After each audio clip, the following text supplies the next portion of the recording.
Hi, and welcome to video 3 of the video series, A Pathway to Stronger Relationships. I'm your host, Vanessa. I'm a couples counseling here in Arizona. I love relationships and I love working on relationships. So I'm so glad that you're here. These, if you've been following along, and even if you haven't, this series is intended to meet you where you're at in your relational needs. So if you are at the beginning stages of just wondering what couples counseling is about, if it can help you, if you're there, then this video series is intended to meet you there. If you're in like a crisis moment where you're kind of like something really big happened and you're trying to figure out whether or not you and your partner can heal from it, this video series is intended to meet you there too and to validate those feelings.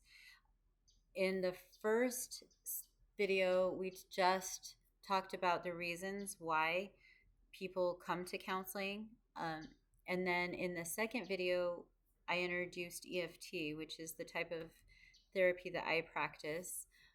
And in this video, we're going to go a little bit deeper into how EFT works and the structure that within the structure that we talked about in the second video.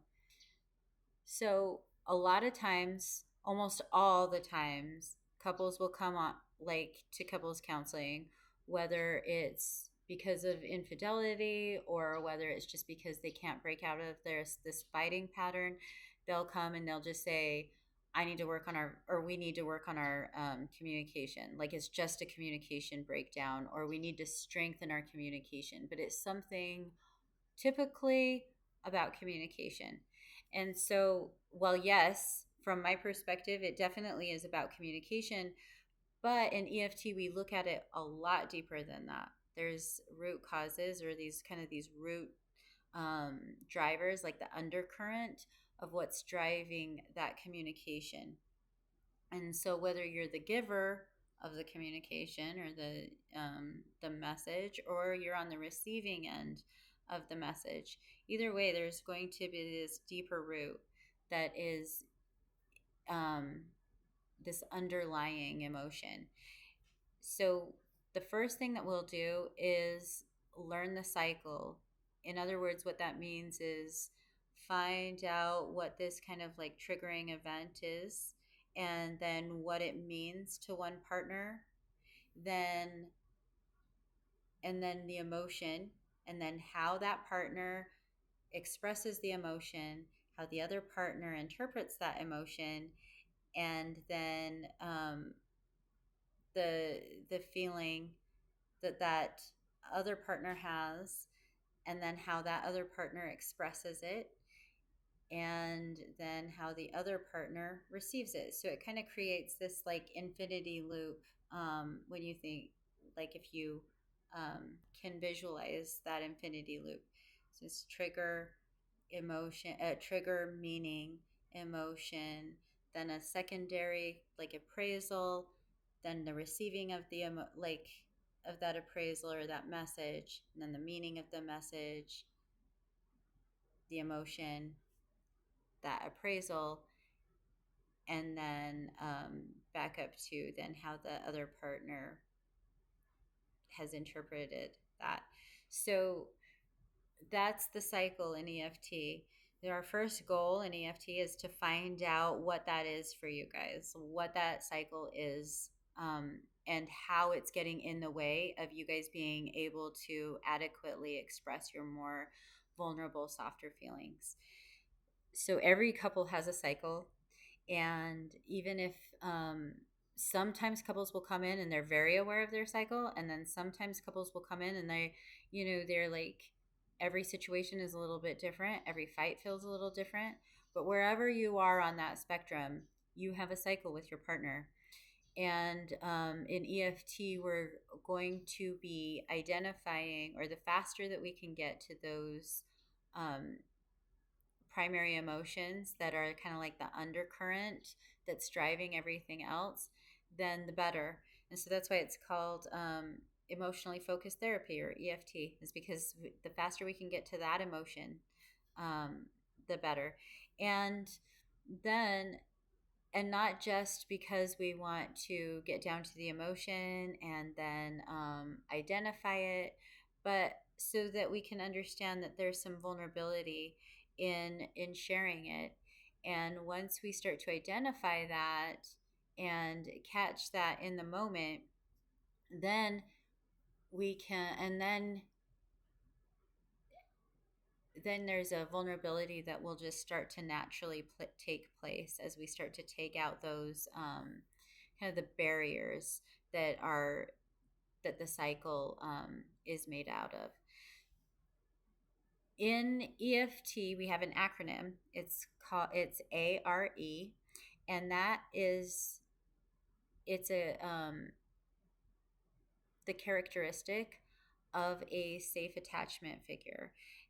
So the whole time, whether we're in stage 1, which that's identifying that cycle, or in stage 2, which is expressing these more vulnerable um, attachment needs and emotions, or in stage 3, at any time, which is consolidation and solution and consolidating.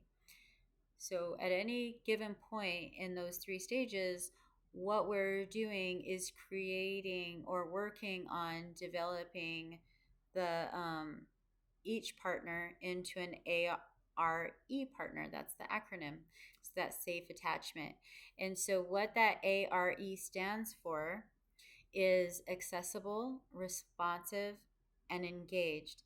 And so that's those 3 components are what make a safe attachment figure. And so this goes for everybody. So you can think about this with your partner, but you can also think about this with your kids, with your coworkers, the people just that you interact with.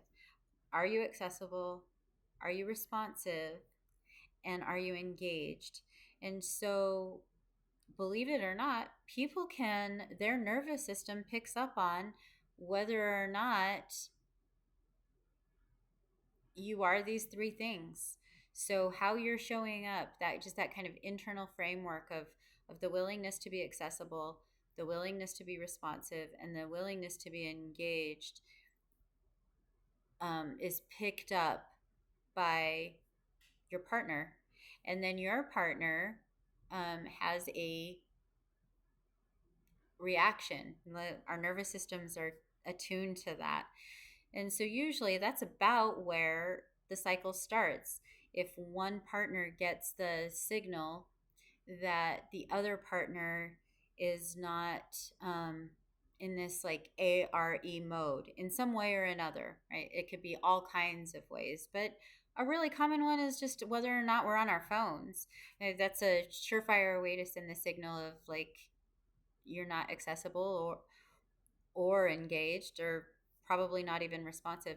So then that's a really common place for the cycle to start.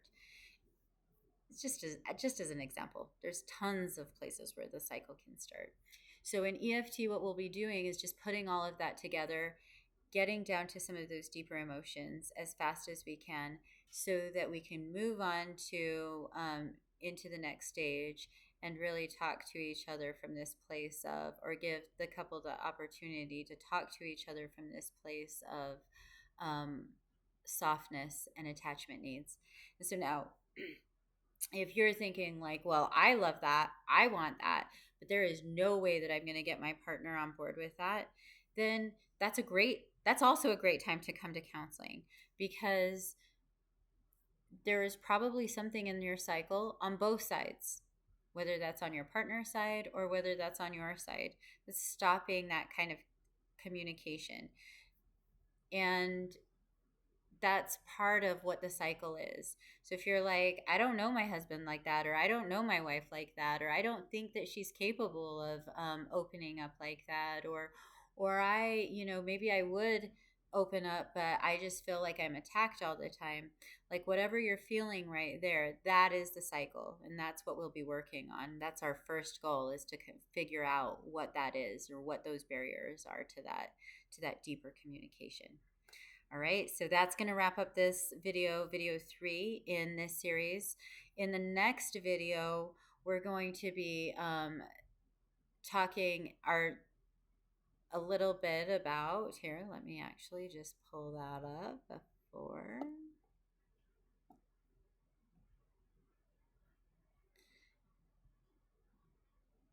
So yeah, so in the next video, video 4, it's about what to expect from your couples counselor, like what type of attributes make a good couples counselor, and how to determine whether or not the counselor that you choose would be a good fit. So if you're meet me over there in video 4, and I will, if you're, yeah, and I'll see you next time.